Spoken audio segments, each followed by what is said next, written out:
오늘은 최근 들어서 금리가 떨어지면서 조금씩 반등하고 있는 산업에 대해서 한번 다뤄보도록 할게요. 이게 바로 건설 산업인데 최근 5일간, 최근 일주일이죠. 이틀, 토요일 빼면 최근 일주일간 현대건설이 굉장히 주가가 많이 올랐습니다. 현대건설뿐만이 아니라 대우건설, GS건설, HDC, 현산, 그리고 DLENC 전반적으로 주가가 진짜로 일주일 동안 진짜로 많이 올랐습니다. 더군다나 GS건설이랑 HDC, 현산 같은 경우는 거의 한 20%, 23% 정도로 주가가 진짜 많이 오르고 있습니다. 근데 오늘은 좀 현대건설이 주가가 빠지긴 했었어요. 근데 그 오늘 내용은 따로 업데이트 안 하고 어제 제가 이 자료를 만들었기 때문에 여튼 그래도 최근 일주일 동안은 현대건설 우리나라 건설사 전반적으로 주가가 굉장히 좀 많이 오르고 있는 모습을 보이고 있습니다. 우리나라 건설사뿐만이 아니라 건자재 사업을 하고 있는 한샘, 현대리바트, LX하우시스, KCC, 한일시멘트 전반적으로 주가가 진짜 많이 올랐죠. 요거는 올해 들어서 보면 진짜 은행이랑 증권, 보험 뺨칠 정도로 진짜로 많이 오른 모습을 보이고 있어요. 반도체보다도 주가가 더 많이 올랐죠. 한샘 22%, 현대리바트는 37%, KCC는 47.7% 올랐습니다.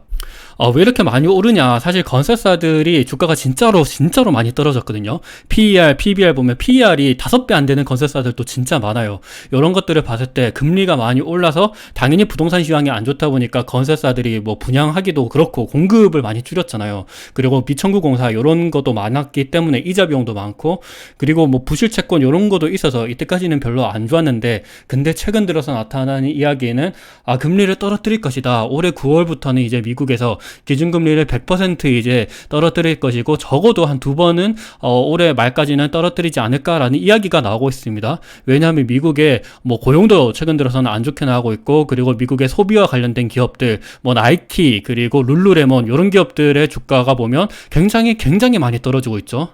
실제로 미국 측 금리 같은 경우는 10년물 기준으로 원래는 한 4.7%까지 찍었다가 최근 들어서는 계속 떨어져서 4.189 요 정도까지 떨어졌습니다.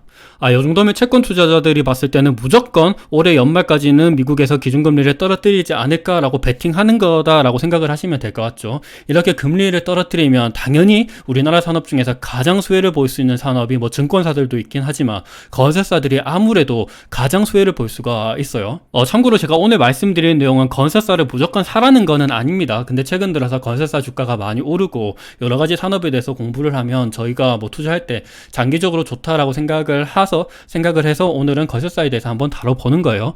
여튼 최근 들어서 금리가 많이 떨어져서 건설사들의 앞으로의 수익이 좋아지지 않을까라고 전망이 되고 있는 모습을 보이고 있습니다. 그래서 여기서 보실 수 있는 내용이 아파트 매매 거래량, 그리고 이거는 특히나 서울 아파트 매매 거래량을 보시면 이게 2024년도 기준이거든요. 근데 최근 들어서 조금씩 올라가고 있는 모습을 보이고 있죠. 특히나 전국 아파트 매매 거래량은 과거 평균 대비해서 그렇게 높은 거는 아니긴 한데, 근데 서울은 지금 과거 평균 대비해서도 더 높습니다. 그리고 그 높은 추이가 계속해서 이어지고 있고요.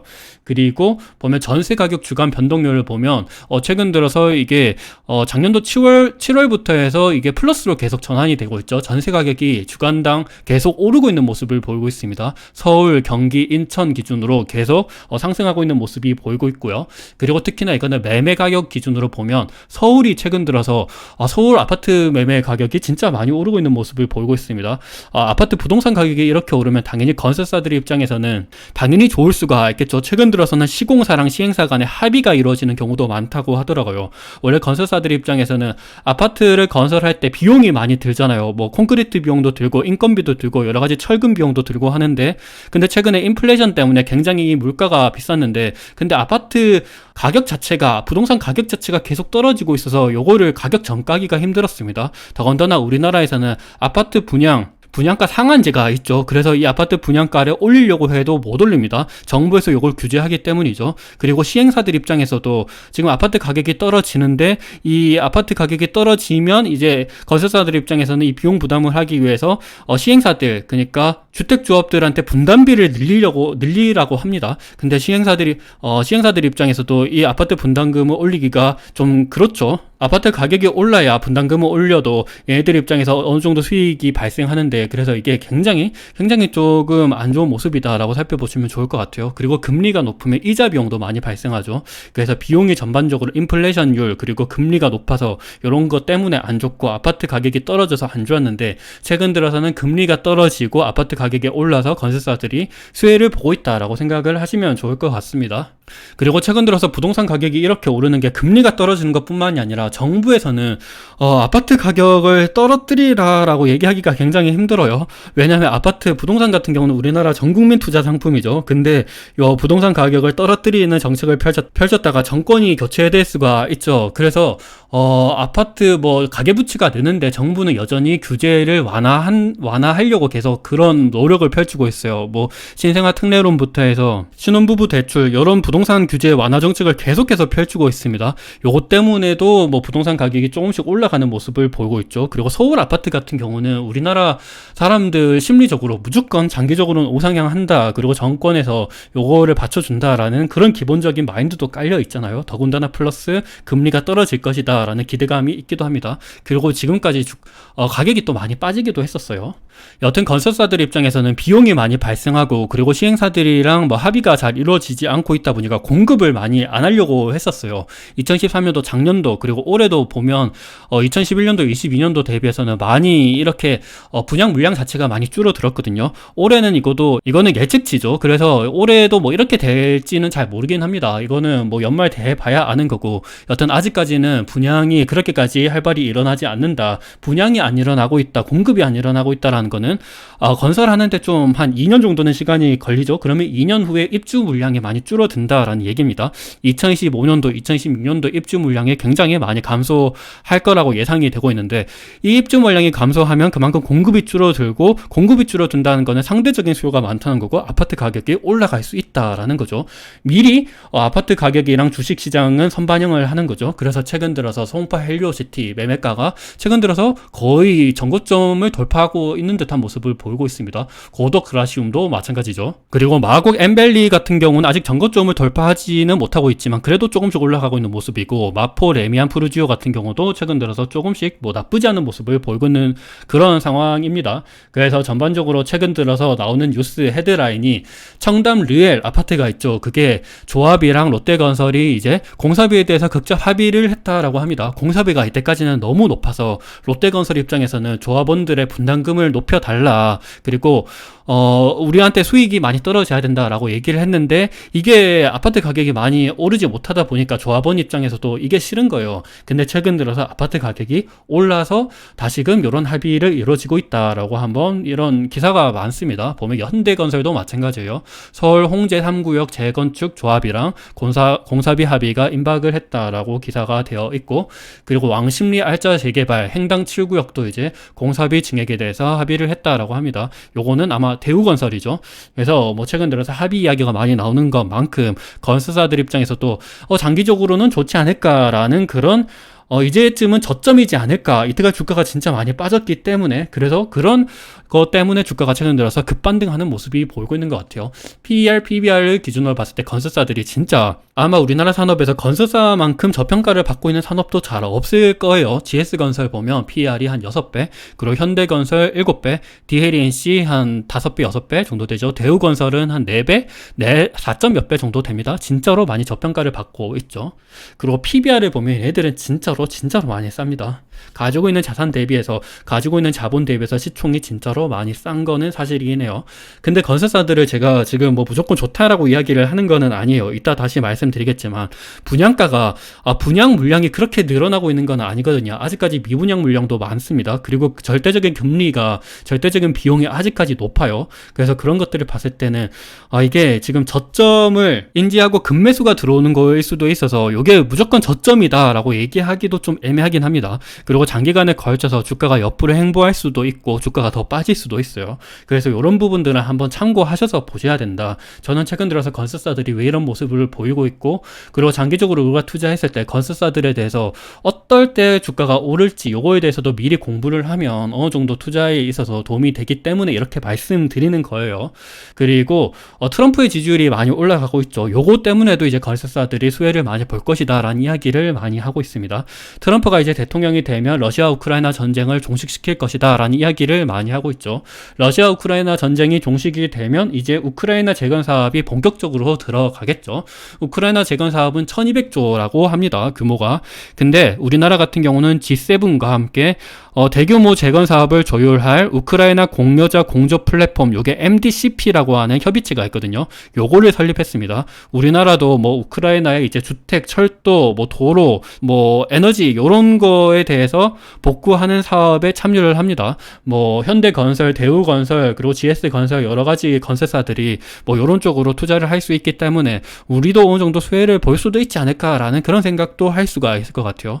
근데 이거는 우리나라 건설사뿐만이 아니라 전 세계 뭐 중국 건설사들도 있고 유럽 건설사들도 있고 미국 건설사들도 있고 뭐 중동에도 있고 이러다 보니까 우리나라 건설사들이 무조건 이거를 수혜를 받을 것이다 라고 예측하는 것도 좀 무리가 있긴 합니다.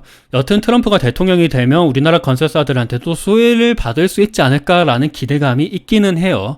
그리고 체코 24조 규모의 수출 계약이 이번에 성립이 됐죠. 프랑스를 꺾고 유럽에서 첫 수주를 따냈습니다. 원래는 그 UAE 아랍에미리트에서 한 20조 정도의 한 2008년도인가 2009년도에 원전 수주를 했었거든요. 그때 이후로 거의 한 15년 정도 만에 최근 들어서 굉장히 큰 규모의 수주를 따냈습니다. 보면 2009년도 UAE 바라카 원전 수주 이후에 15년 만에 이룬 성과라고 얘기를 해요. 24조 원이면 진짜로 큰 규모죠. 이건 아마 대우건설이 참여한다라고 하더라고요. 그래서 이런 해외 수주 관련돼서도 좀 기대감이 많이 큰 것 같아요. 근데 지금부터는 이때까지는 좋은 이야기를 했지만 조금 안 좋은 이야기를 하자면 우리나라 가계부채가 진짜로 많죠. 이거는 작년도 말 기준으로 100%인데 최근 들어서 금리가 많이 오르고 이자 비용이 많이 올라서 최근에는 100% 이하로 떨어진 것 같아요. 그래도 OECD 국가 중에서 우리나라가 1등입니다. 우리나라가 가계부채가 가장 많아요. 일본 같은 경우는 정부 부채가 많죠. 우리나라는 가계부채가 진짜 많습니다.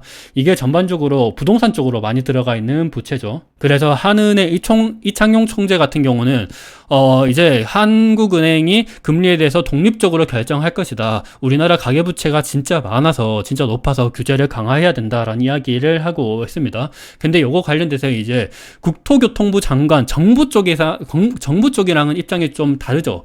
국토교통부 장관은 부동산 정책을 진두지휘하는데 잘못하다가 부동산 가격이 떨어지면 정권이 바뀌겠죠. 그래서 이 사람 같은 경우는 계속해서 부동산에 대해서 규제를 완화하겠다라는 정책을 펼치기도 하고, 근데 최근 들어서는 조금 입장이 바뀌고 있기는 해요. 워낙 지금 부동산 시장 가계부채가 너무 높기 때문에 금리를 다시금 조인다, DSR 뭐 규제를 하겠다, 뭐 이런 이야기도 많이 하고 있기는 합니다. 근데 이창용 한국은행 총재 같은 경우는 이제 무조건 이거 가계부채를 규제해야 된다라는 이야기를 하고 있기는 해요. 그래서 실제적으로 보면 KB은행, 신한은행, 우리은행의 대출금리를 조금씩 올리고 있는 모습을 보이고 있습니다. 7월 17일이면 진짜 최근에 있었던 기사죠. 세부적인 내용을 보시면 KB국민은행은 주택담보대출과 전세자금 대출에 대해서 금리를 0.2%씩 조금씩 올리겠다라고 얘기를 하고 있고, 신한은행 같은 경우도 보면 가계대출 증가 속도 조절을 위해서 주택담보대출을 0.05% 올리기로 했다. 우리은행 같은 경우도 가계대출 금리를 추가 인상할 것이다. 이런 이야기를 많이 하고 있습니다. 아무래도 가계부채가 많이 늘어나면 이게 좀 문제가 커요. 옛날에도 일본이 잃어버린 10년, 잃어버린 20년이 생기게 된 게 좀 부동산 버블도 컸었고, 미국의 2008년도 글로벌 금융 위기도 부동산 위기가 컸죠. 그리고 지금 일어나고 있는 중국도 부동산 위기가 큽니다. 그래서 중국은 공산당 입장에서 걔네들은 정권이 안 바뀌기 때문에 미리 선제적으로 부동산 규제를 먼저 때렸죠. 그래서 부동산 가격이 많이 떨어지고 있는데, 그래서 우리나라도 어찌 보면 중국처럼 그렇게는 못하는데 조금씩 이런 눈치를 보고 있다라고 살펴보시면 좋을 것 같아요. 결국에 이렇게 금리를 다시 올리겠다라는 게 아파트 가격을 많이 올리지 않을 것이다 라고 얘기하는 거기 때문에, 그러면 건설사들의 입장에서는 금리가 떨어진다라고 한들 아파트 가격이 많이 못 오르면 조금 문제가 될 수도 있겠죠. 장기적으로 수익을 취하기는 조금 규제 산업이다 보니까 조금 뭐 그런 부분에 있어서는 생각을 생각을 하셔야 된다라고 말씀드리고 싶습니다. 그리고 더군다나 주담대 증가에 스트레스 DSR을 확대하겠다라는 이야기를 하고 있어요. 이때까지는 스트레스 DSR을 조금 연기시켜주고 그런 게 있었죠. 보면 원래 스트레스 DSR 2단계를 2014년도 7월달 그때부터 시행하겠다 했는데 2014년도 9월 그때로 좀 미뤄졌습니다. 스트레스 DSR이라는 게 그러니까 소득 대비해서 얼마만큼의 대출을 해주겠다라고 얘기를 하는 건데, 근데 이거를 스트레스 주겠다라는 거죠. 진짜로 금융위기가 터진다든지 그런 상황을 가정을 해서 조금 더 규제를 빡빡하게 하겠다라고 얘기를 하는 건데, 이제는 요거를 연기시키지 않고 스트레스 DSR을 본격적으로 규제를 하겠다. 그냥 가계 대출을 조금 더 억제하겠다라고 얘기를 하는 거예요. 그래서 이런 것들을 봤을 때 건설사들이 조금은 불편한 사실이다라고 한번 보시면 좋을 것 같습니다. 그리고 건설사 부도가 지금 2배 늘어서 20곳이라고 얘기를 해요. 지방은 아직까지 건설 부동산 시황이 그렇게 좋지가 않아요. 앞서 보신 것처럼 서울 쪽이 부동산 가격이 올라가는 거지, 다른 부동산 대구 이런 쪽은 진짜로 심합니다. 그래서 그런 것들을 봤을 때 아직까지 조금 문제가 있다. 근데 반면에 좀 튼튼한 건실한 건설사들 입장에서는 그래도 이런 치킨 게임에 들어갔을 때 결국에 장기적인 승자가 됐을 때는 그래도 이 시장의 파일을 차지할 수가 있기 때문에 그래도 조금 역발상으로 생각을 해볼 수도 있기는 해요. 그리고 작년도까지는 해외 수주가 높기는 했었거든요. 그래도 어제 이제 원전 수주가 일어났기 때문에 그래도 조금 긍정적인 뉴스이긴 한데, 그래도 이런 부분에 있어서 적신호가 일어나고 있다라는 이야기를 하고 있기도 합니다. 보면 대형 건설사가 60% 급감했다라고 얘기를 해요. 그리고 작년도에 이렇게 사실 해외 수주가 높았는데 그때는 좀 일시적인 요인이기도 한 것도 사실이긴 해요. 보면 IRA법 그리고 칩스법 이런 영향으로 미국 내 자동차, 배터리, 반도체 대형 건설사 건설 수주가 굉장히 많았었죠. 삼성물산도 미국에 가가지고 건설을 하기도 했었고, 그리고 배터리 기업들, 전기차 기업들, 전기 자동차 타이어 기업들 전반적으로 공장 건설을 진짜로 많이 했습니다. 근데 최근 들어서는 배터리 자동차의 상황이 별로 안 좋기 때문에 이런 건설 수지가 조금씩은 떨어지고 있겠다라는 그런 이야기도 있긴 하더라고요. 그래도 최근에 원전 수주는 괜찮았다라고 살펴보시면 좋을 것 같습니다. 그리고 우리나라 주요 건설사들의 미청구 검사도 좀 최근 들어서 조 단위로 많이 늘어나고 있다라고 얘기를 하는데, 근데 과거에 2009년도 그때 중동발 덤핑 수주가 많았었어요. 그때 석유화학 기업들, 중동에 있었던 석유화학 기업들이 우리나라 건설사에 진짜 석화 플랜트를 많이 지어달라 이런 이야기를 했었거든요. 근데 우리나라 건설사들이 그때 글로벌 금융위기 이후를 거치고 난 다음에 저가 수주를 많이 했어요. 이 위기를 탈피하기 위해서 어떻게든 경쟁 입찰에 참여해서 저가 수주를 했는데, 요게 전부 다 2011년도, 2012년도 그때쯤 돼서 요게 이익이 그냥 매출 채권 자체가 상각 처리가 됐었어요. 그러니까 이게 미청구 검사라는 게 건설을 해놓고는 청구를 못한다라는 거를 얘기하거든요. 건설을 하는데 시간이 많이 걸리잖아요. 건설사 입장에서 한 2년, 3년 정도가 걸리는데, 그게 공정률에 따라서 수익이 실현이 될 수밖에 없습니다. 2년, 3년 뒤에 이 수익을 실현을 하면 건설사들 입장에서 엄청 이렇게 사이클을 많이 그리잖아요. 파도를 칠 거예요, 실적이. 그래서 공사 진행률에 따라서 수익을 실현을 하는데 미리 수익을 실현을 해놓은 거죠. 근데 나중에 이 돈을 못 받는 겁니다. 이 공사 대금을 받는다면 문제가 없지만 그렇지 못한다면 미청구 공사는 손실로 바뀌게 되는 거죠. 요거를 바로 매출 채권인데, 매출 채권이 회수가 안 된 경우죠. 그래서 GS건설 같은 경우가 2013년도에 보면 순이익이 마이너스 5천억 넘게 찍혔습니다. 왜 이런 현상이 일어나냐, 바로 미청구 공사에 대한 매출 채권을 회수하지 못했기 때문이죠. 근데 최근 들어서도 미청구 공사의 금액이 조 단위로 늘어난다라는 이야기를 하고 있어요. 근데 개인적으로는 사실 요거는 과거랑은 조금 다르다. 지금은 공공공사도 많고, 공공공사 같은 경우는 나중에 이 원가가 인상하는 부분도 이거를 매출 채권을, 그러니까 돈을 주거든요. 보시면 이런 내용이 있습니다. 공공공사 등 선수금을 받고 공사를 진행하는 경우에는 미청구 공사가 발생하는 경우가 많지 않다. 발생하더라도 원가 인상분을 인정해주는 경우가 대다수라고 합니다. 그리고 민간주택 사업 같은 경우도 분양자들 입장에서는 초기에 대출하고 나중에 중도금 대출도 하잖아요. 그래서 중도금 대출 단계로 가면 금융사들한테 돈을 받고 이거를 다시금 찔러준다라는 거죠. 이 돈을 낸다라는 거죠. 그때 되면 미청구 공사가 현실화가 되는 경우가 공사가 많지 않다라고 얘기를 합니다. 그래서 지금의 매천구 공사가 늘어나는 거는 나중에 뭐 중도금 대출 단기가 오면 일시에 다 매출로 인식이 될 것이다 라는 이야기를 하고 있습니다. 미천구 공사가 줄어든다라고 얘기를 하는 거죠. 그래서 과거랑은 다르다. 과거는 중동발 그때 저가 수주를 많이 했기 때문에 문제였고, 지금은 조금 다르다라고 얘기를 하고 있습니다. 지금은 오히려 금리가 많이 오른 거고, 근데 결국에는 대출 단계로 넘어가면 이거를 어느 정도 해소를 할 수 있을 것이다 라고 얘기를 하고 있습니다. 근데 지금까지는 좋아요. 건설사들 괜찮긴 한데, 저는 개인적으로 제 스타일은 제가 진짜 영상에서도 많이 말씀드렸지만, 건설사들 좋아요. 금리가 떨어지면 건설사들 좋긴 한데, 이거는 좀 공격적입니다. 하이 리스크, 하이 리턴이죠. 근데 저같이 좀 안정적인 거를 추구한다면, 일단 지금 배당 수익률이 높은, 그리고 주주 환원율, 자사주 소각도 높이려고 하고 있는 금융주들, 저는 괜찮게 보거든요. 왜냐하면 금융주들은 건설사들, 그리고 뭐 분양하는 사람들, 그리고 시행사들, 대출을 다 해주는 애들이거든요. 그리고 매출 채권이 상각이 되지 않는다면 요거를 다 회수를 할 수가 있어요. 아파트 가격이 최근 들어서 다시금 올라간다라 그런다면 금융사들 입장에서도 매출 채권이 이게 상각될 확률은 적습니다. 그리고 금융사들은 자금이 진짜 빵빵해요. 지금 요거는 제가 뭐 KB금융, 신한지주, 하나금융, 우리금융 관련된 영상을 다뤘을 때 CET1 비율, 뭐 보통주 자본 비율 요런 거에 대해서 다뤘을 때 한번 말씀드렸습니다. 그거를 한번 참고 삼아 보시면 좋을 것 같고, 여튼 KB금융 뭐 보면 올해 들어서 주가가 진짜로 많이 올랐죠. 57%, 신한지주 37%, 하나금융 45%, 우리금융은 아무래도 다른 애들보다 자본 비율이 별로 안 좋아서 주가가 많이 오르지 못했어요. 그래도 우리금융은 연평균 거의 한 7% 넘게 배당 수익률을 주죠. 여튼 그래서 저는 금리가 떨어지면 오히려 대출 비율이 올라가고, 그리고 앞서 보신 것처럼 대출을 옥죄이기 위해서라도 대출 금리를 올리고 있습니다. 그래서 그런 거를 보면 은행들은 그냥 옆에서 이자를 계속 받고 있다. 그래서 이런 거를 투자하면 저는 괜찮지 않을까라고 생각을 합니다. 저는 그렇다는 거예요. 여러분들한테 추천하는 거는 절대 아니에요. 그리고 건설사들 입장에서는 이런 걸 또 보셔야 돼요. 미분양이 많이 올라가고 있다. 미분양이 많이 올라가고 있다라는 거는 부동산 가격이 지금 올라가고 있기는 하지만 그래도 어느 정도는 잠재적인 리스크가 있다라고도 이것도 한번 살펴보셔야 됩니다. 그리고 가장 중요한 신규 분양이 그렇게까지 높지는 않아요. 2024년도는 포워드 이거는 예측치여서 지금 이렇게 높은 거지. 그리고 요 높은 것도 서울 수도권 중심으로 높습니다. 근데 그거를 제외하면 그렇게 높지가 않은 거고, 분양이 별로 안 된다라는 거는 건설사들의 실적이 그렇게 좋지가 않다라는 거죠.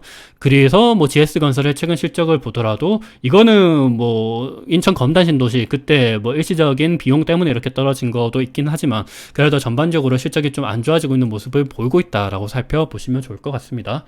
여튼 오늘은 건설사들 최근 주가가 좀 많이 오르고 있어서, 그리고 건자재 기업들도 주가가 많이 오르고 있기도 하죠. 그래서 이 부분에 대해서 한번 다뤄봤는데 왜 이렇게 주가가 오르는지, 그리고 어떤 부분을 좀 유념해서 보셔야 되는지, 이 부분에 대해서 한번 말씀드려봤습니다.